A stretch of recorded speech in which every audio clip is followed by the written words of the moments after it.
Rockin'? Rockin'. Okay, so the question was, Patrice asked that when I taught there's no choice but to go back to love, and she asked, I don't understand that. So the best way to describe that for you is just to use a little story, a little analogy or a metaphor. If you put, and let me start with how I came to know the information I'm going to share with you. All right, so I can talk in front of all you always open and honestly.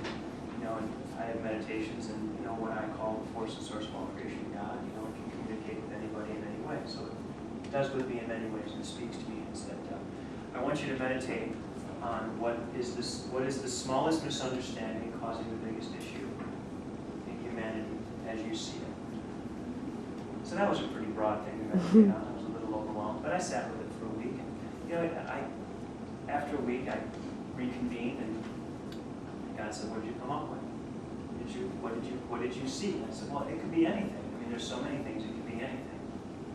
And so I was shown a picture of what it was, and this was the picture I was shown.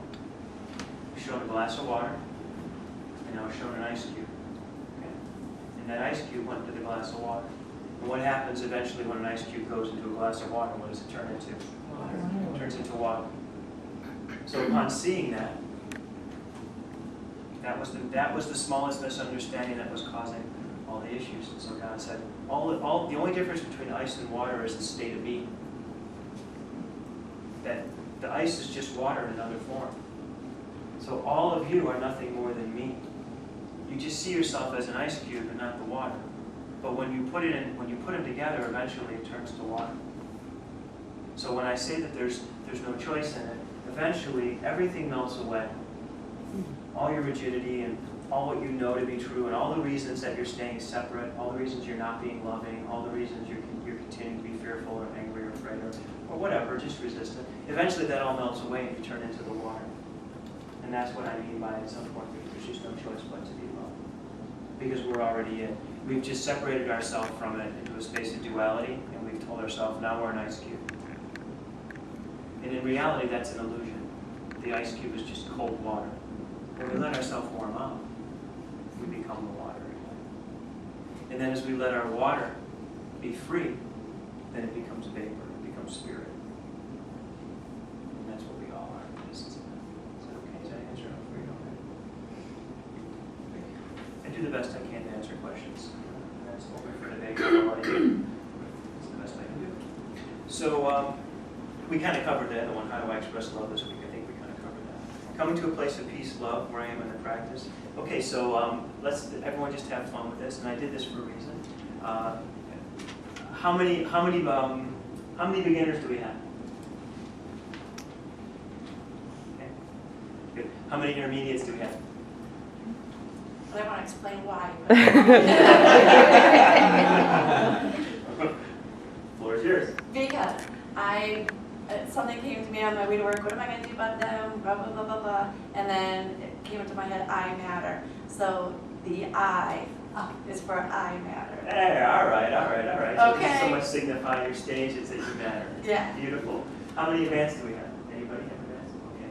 So, of course, you know me. I'm always screwing around with all of you. So, I put a B down. Okay. Because I just figured, well, I might as well just start as a beginner and find out where I'm really at. Okay. So, and that's, I think, what a lot of us just did. Let's just start as beginners and find out where we're at. Because we really don't know where we're at. So when we don't know where we're at, we just start at the beginner. If you don't know if you're not sure how good of a skier you are, okay, what slope do you ski on first? The green ones, right? Right? At least if you're, at least if you're, there goes the ego again. But, if you're in a space of consciousness, you start with the green and you're a little bored with it for a while and you get warmed up and then you get to the immediate and to the advanced.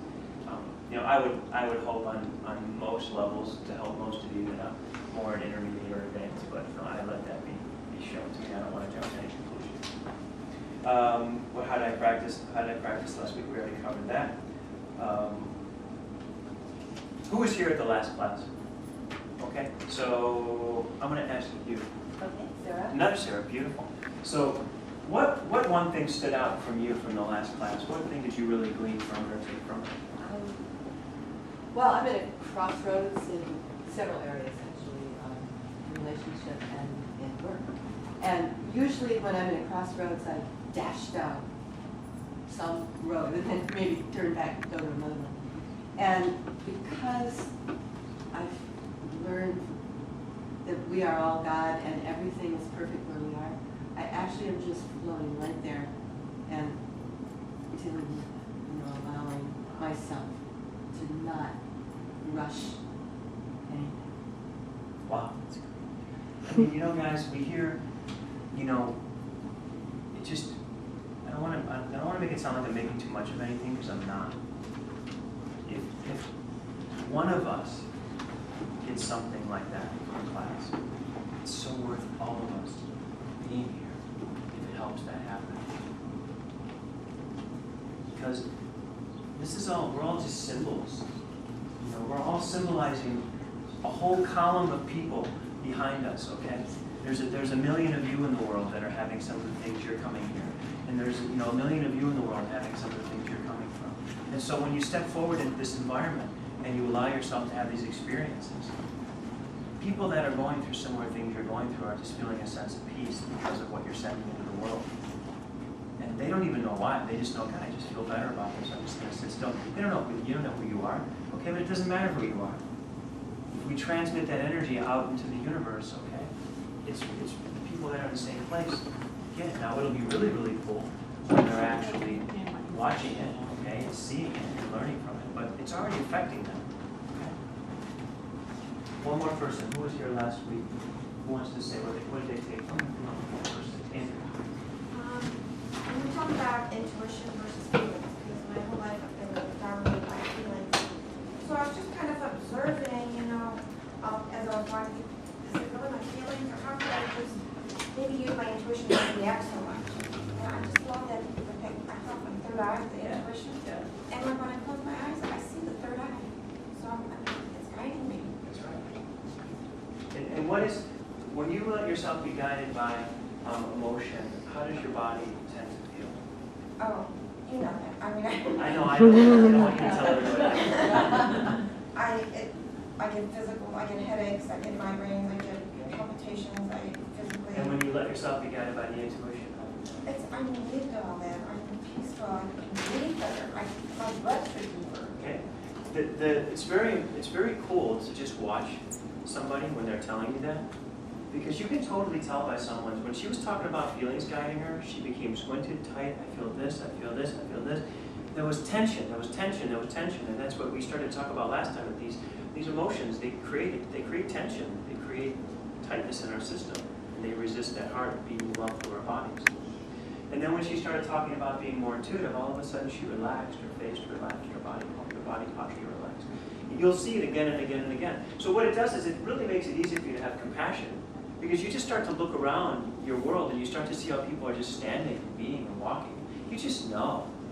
So when someone's like this and they're having a problem with you, okay, they're not having a problem with you. You can just tell by their posture. I mean, how many people walk up to you like this? I just can't believe you did that. It doesn't work that way. It's what I want to make clear is that it's all out there. If you just let yourself look, you can see where people are at. And knowing where they're at just gives you an incredible ability to just have compassion and know that they know not what they do. That when emotions are taking control of our lives and our bodies, we're not really sane. We're not making rational decisions. So for you to have that voice of insanity in your past and say to it, you know what, I'm done letting you make decisions. I've let you make decisions. I honor that I've learned and grown from them. But you know what, I'm just gonna sit. I'm just gonna let it come to me. I'm not gonna run out there and try and find it. I'm gonna let it come to me. I'm gonna let it come to me and guide me. And then, when life gives me the signs to move forward, or opens doors to move forward, I will of course be able to recognize those situations. And I'll proceed. And that's how you break that pattern. So that's awesome. So guys, all right. So we've got about 50. I have a question for her. Sure. How do you move from feelings to being intuitive? Well, that's what I'm working on, but just observing them is like the number one thing. I have someone outside me just observing me. If once I have the observer, then it kind of dissipates all the kind of the the messy feelings, just having just observing outside my body.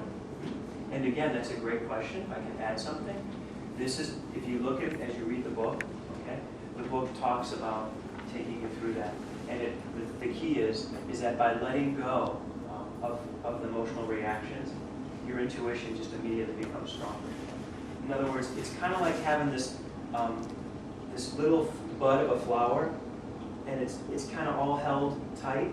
And when you just take off of it, what's holding it tight, it just starts to open up, and you just start to see it.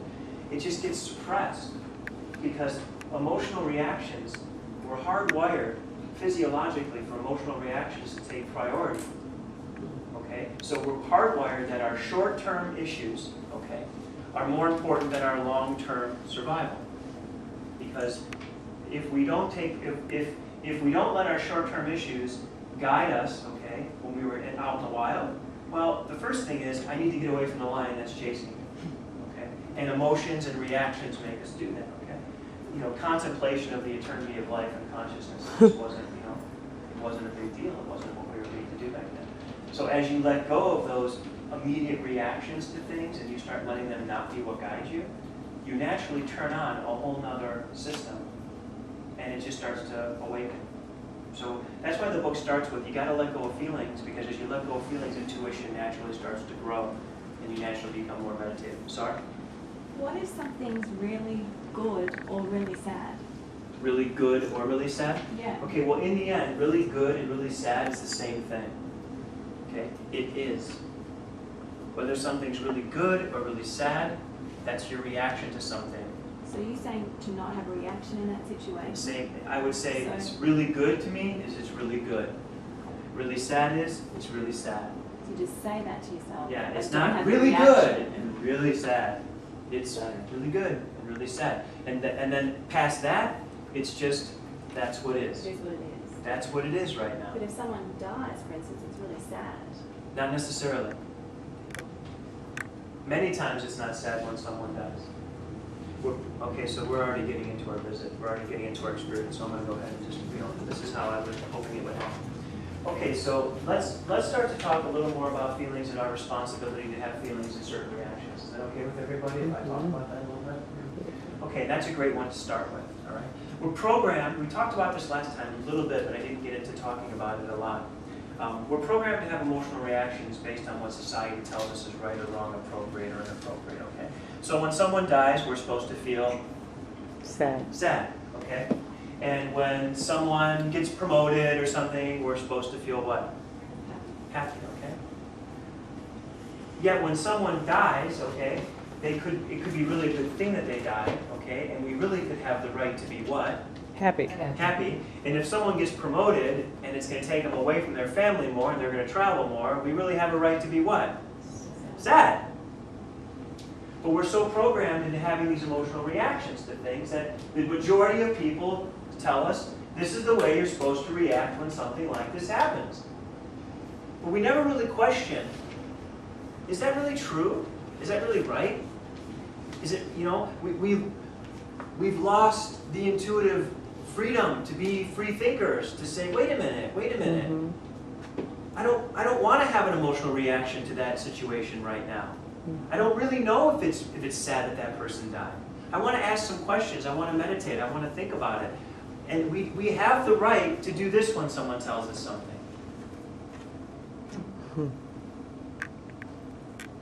Now that's going to put some people off that are used to getting emotional reactions back, okay? Because we affirm each other through emotional reactions, okay? Or we reject each other through emotional reactions, okay? So the whole point of that is, you know, let's just get that out of the way. I don't know if I'm really sad that person died. What was the situation?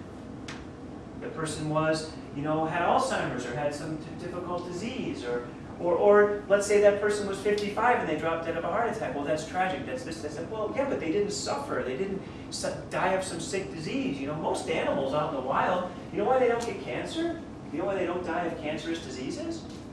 Because they're dead before then. They get eaten, they get killed, they get hit, they fall, they break a leg, they can't hunt, they can't eat, they die.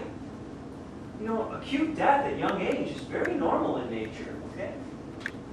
We've become programmed to think it's bad if someone dies young and good if someone dies old. I have 20 years of helping people. That is not true.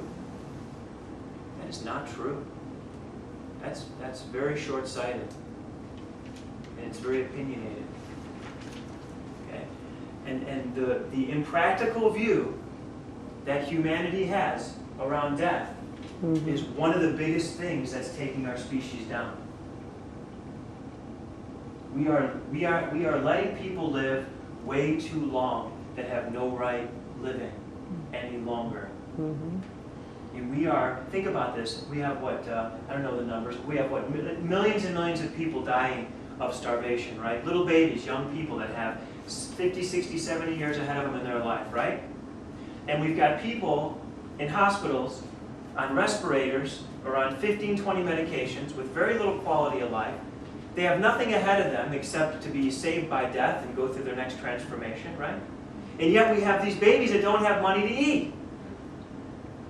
And I can tell you the whole reason for that, there's a lot of economic reasons for it, but the only reason those economic reasons continue to be pervasive is because the emotional attachment people have to what something should be, whether it should be alive, that we should do everything to keep something alive. That's so short-sighted, it's so mortal. And until humanity embraces its immortality, truly, not in theory, but in practice, it's going to continue to sabotage itself, because that's not what nature does. So my point in going on that little bit of a tangent, talking about that is all the emotions are built up into that. You get what I'm saying? That I see so many people that are made to feel guilty and wrong when they say, I don't want to do that to my loved one. I don't want to extend their life any longer. And they're bombarded with guilt. And they're doing the right thing. I find that interesting. I find families' wealth that could be spread to children and grandchildren to provide college educations, housing, clothing, sucked up by nursing homes and hospital systems with no benefit out of guilt because people couldn't make honest, real decisions about their end of life. That has to change, everybody.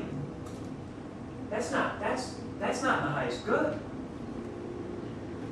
And we have to be honest about that. It can't be about quality of life. Quantity of life, excuse me. It has to be about quality of life. We have to all commit to living a quality life. Being healthy, taking care of ourselves, doing good nutrition, practicing being loving, peaceful, and happy, and praying for a good, quick death. Yes? That's what I told my son. I said, I don't want to live on any machines or anything. And so he was saying, well, Mom, you make a video and you be sure so that other people in the family won't say I did it to be mean. And he said, let them know. It's so powerful. Yeah. Because we need to know this. And I'm telling you, he's right for a lot of reasons. And one of the biggest reasons he's right is because when you get involved, if you should get involved in the medical system at the end of your life, you lose control of your life. And it's not right. It's not right. I'm not anti-anything. I am definitely pro-choice. And how my life ends is my right. And it's different if you're 12 or 13 or something like that. And even then, in certain circumstances, I think that a child who's been battling cancer or leukemia for 6 or 7 years has the right to say, you know what, I've done enough. I don't want to do anymore. I want to go. I have a belief in God. I have a belief in eternity. I'm done. When someone has made an honest effort to do the best they can to stay alive, and they've reached a point where they no longer want to be in that space because they believe there is something after, okay? You are ripping them of their spiritual belief by making them stay. You are telling them, even though you know God has something better for you in store, we're making you stay here until we decide you should go. Now, I don't know, but that's not the power I want controlling my life. I told you in the very first class, I believe, I bow and worship the Creator, not the creation. Because when I see that, that's not God's creation. That's not how God's creation works. That's humanity being a little over-involved in a natural process. That they have no idea what really happens after it. They can't even guarantee me there's nothing after it. If they could guarantee me there's nothing after it, maybe I would change my view. But my experience within life tells me there was definitely something before my life, and there's going to be something after my life, and I've seen healings associated with that, and we'll talk about that. And the only reason I believe in past lives is because I received information about past lives and visions when I worked on people, and when I told them it, I saw them be healed and released of things. That's how I know about it. And if there was something before, there's something after. As far as I'm concerned, the jig is up. Don't sell me on staying here and suffering.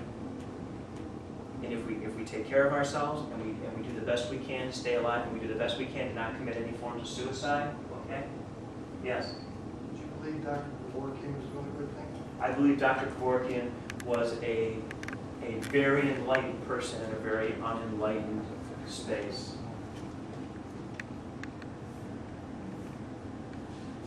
So let's be honest with each other about these emotions, okay?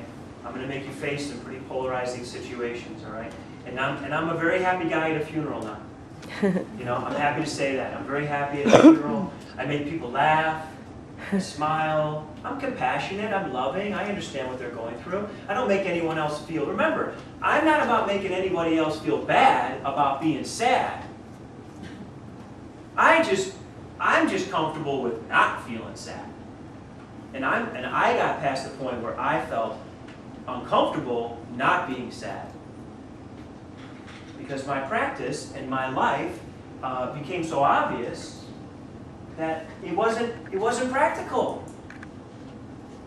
Everything I love, okay, in the form is at some point going to die. Why have a pattern of resistance against that?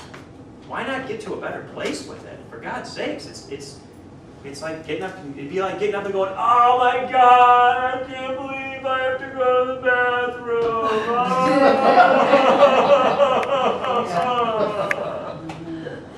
What the heck? You got to get up. You got to do it, right? It's just simple. It's not any different than that. It's just it's a different activity, but it's the same ability. So I don't get it. So when you talk about those types of emotions, that's how you get polarized into them. Okay? So own your own space of consciousness. You have the right to not be sad when someone dies. You have the right to practice that. You have the right to achieve that. You have the right to have that experience. You have the right to not feel something because someone or someone around you is trying to make you feel it, or they want you to feel it. You don't have to do that. Okay, because there's a physical consequence for that emotional feeling that you're having. And if you don't want to have the physical consequence of that emotion, then just work your way past it so you don't have it anymore. And that's what this practice is all about. And again, to your question, as you do that, you start to see intuitive truth in things. Like, this is death. This is it. This is what it looks like. Okay? Like you were saying, let's look at it. Let's not run from it. Let's look at it. Let's just be with it. Okay, and let's feel the feelings we have. Let's release them, let's release them, let's release them, let's release them. Let's just let them come out. But with the intention of, I want to release the feelings I've had around this situation so that I open myself up to have a different experience with it.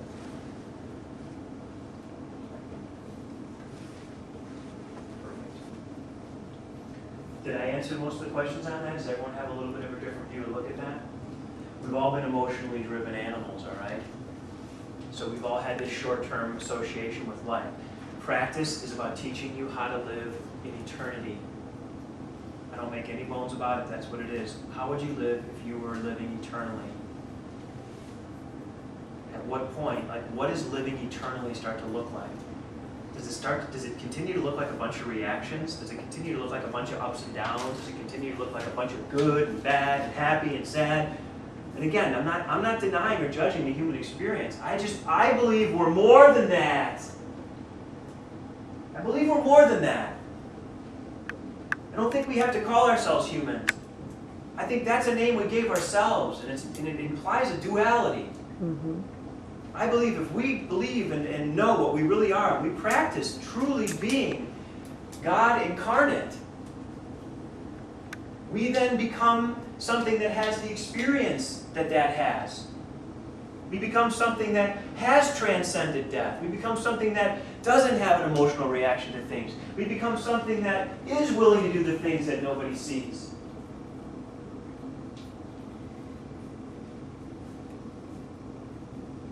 I'm not going to tell you that's out of reach, because it isn't. I'm in it. I'm in it most of my moments. And it is glorious. And it is amazing. It's everything I promise you it is. It is. If you just practice it, it will become heaven for you, because of not where you're at, where you're at. And the first time you have that experience, Sarah, where you don't feel you have to be sad about something, or you don't feel you have to be happy about something, you'll realize what Yvonne and I were talking about in the last visit, I think, is, you know what? Now you're not a slave. You're here to serve. You're here to be loving and compassionate. Whatever emotions you have, you have. But you're not here to be a slave to other people's emotions. You get out of that herd mentality. That's a very unstable, irrational reaction pattern in humans. Very. One person gets afraid, another person gets afraid, another person gets afraid, and before you know it, it's contagious. And that's what I talk about. It causes that collective nerve cell depolarization. That energy starts to depolarize everyone's nervous systems. And if you're not grounded in your practice where you see that and go, no, then you find yourself trying to buy the same shirt that you saw 4 or 5 other people have, and you don't even know why you're doing it. I don't want to go off on tangents with you guys, but you guys need to really wake up to this, that the higher powers that are not of God are always trying to manipulate and control your minds, and the practice will free your mind from emotional reaction. And when you are free from emotional reaction, you cannot be manipulated and you cannot be possessed.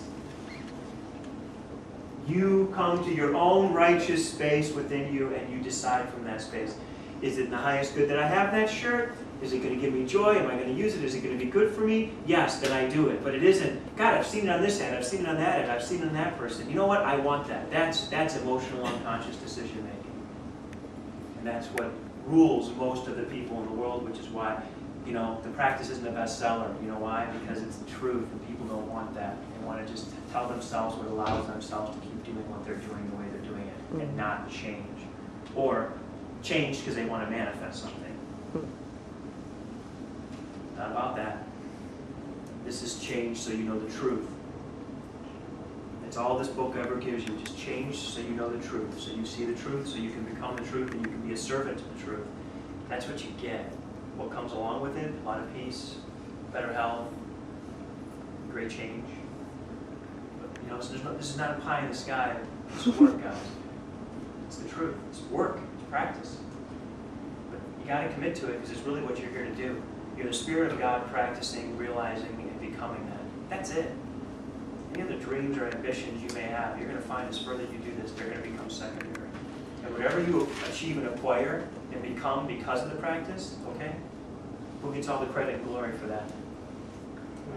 God. Who deserves it? God. Creator.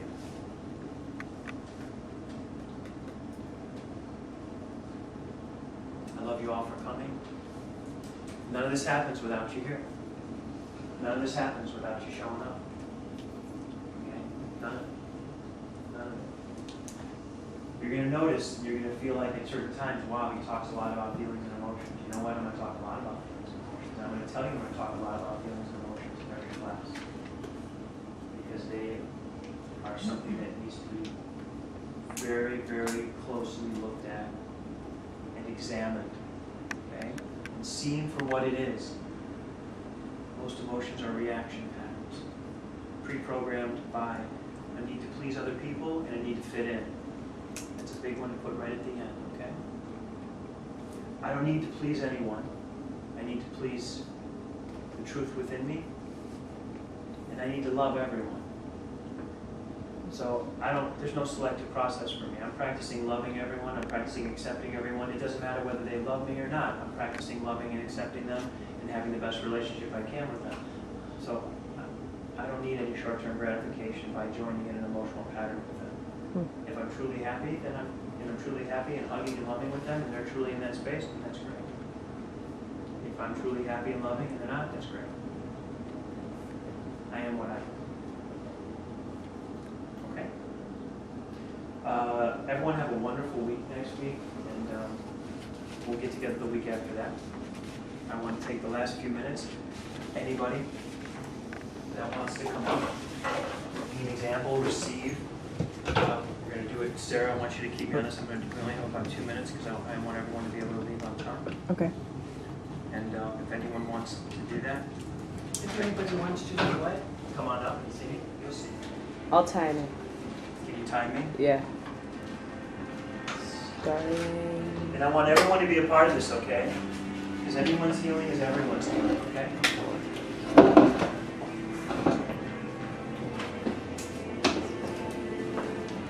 Sarah comes up with not so much needing something, but asking for something. And she says, I want everyone in here to feel like family. So we're all going to set that intention.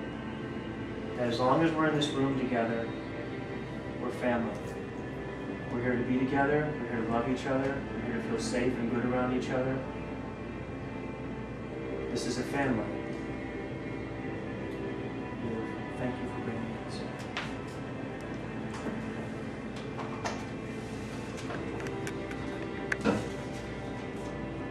Andrea, it's no longer the highest good for you to be self-conscious. So you need to let God take being self-conscious from you. You need to be conscious of God, the God you are, the God that is all around you, the God that everybody is. Being conscious of self is being conscious of being separate. So you're done being self-conscious. When you look at yourself, what are you looking at? My physical self, Right, and when you look at that, what are you looking at? my perfections. Not mine. When you look at it, what are you looking at? Whose body is this? There you go. There you go. Would you criticize a rose? Would you criticize a beautiful tree or a plant? Okay. Then there's no space for criticism within your own view of yourself. Do you understand? Okay. Powerful, powerful, powerful. Thank you so much for sharing. So what we're going to do with you is very simple. It's an easy one. It's a great miracle. Anyone who continues to go through Crossroads, okay, or be stuck in Crossroads in their life, just say this with me. Say, I'm done being on the cross. On the cross. There you go. That's it. It's a beautiful healing. It's a big one. Just let it come through. Everyone say it again. I'm done being on the cross. Okay, there's many subtle forms of being a martyr, isn't there? One is holding yourself in contempt and struggle. Okay? Criticizing. If I do that, it will go this way. If I do that, it will go that way. You are in unconditional love. You're not on a cross. Just sit. Don't see it as a cross. Don't see it as something you have to bear. See it as something you're just experiencing and being loved completely all the way through. So you're off that cross, and therefore you're out of that crossroads, okay? Beautiful.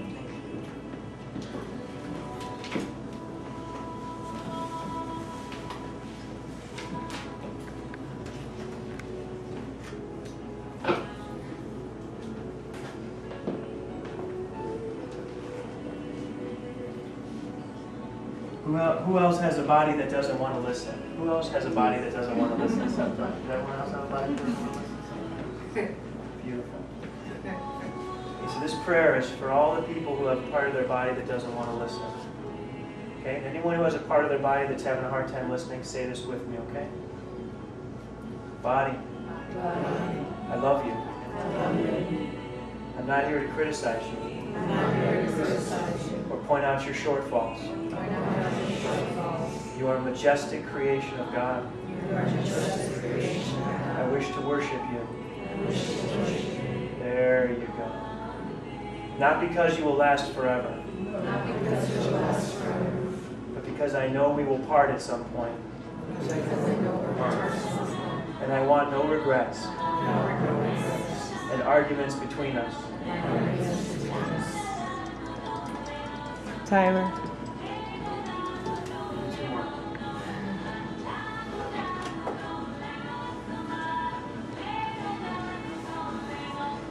Okay, so who gets stuck in cycles? Anyone get stuck in cycles where they find themselves going around in cycles? Beautiful. Repeat, I am ready to let go. I am ready to let go Of everything that brings me back. of everything that brings me To back somewhere I have already been. to somewhere I've already been. There you go. I have learned all I need to learn, I have learned all I need to learn, or it will be placed in front of me. or it will be placed in front of me. I do not need to go backward I do not need to go back to see it again. to see it again. If it is God's will that I experience it, If it is God's will that I experience it, let it be in front of me. let it be in front of me. Beautiful. Thank you. That was beautiful. Katie?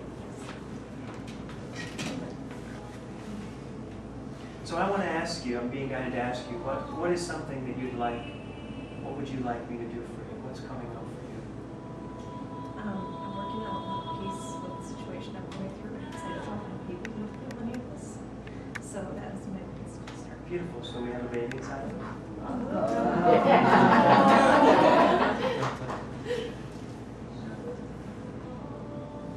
What a beautiful mother. What a beautiful conscious mother. So the first thing I want to tell you is if you are a beautiful conscious mother in the way that you are even thinking about letting go of things because you don't want them to affect the baby, okay? What's going to affect this baby? Nothing. Nothing. Nothing. If you're conscious enough to have the thought that you don't wish these things to affect your child, if you're conscious enough to have that intention, thy will is already done. If thy will has given you that intention, thy will is already taking care of everything. We're going to go in and I'm going to give you peace around this, okay?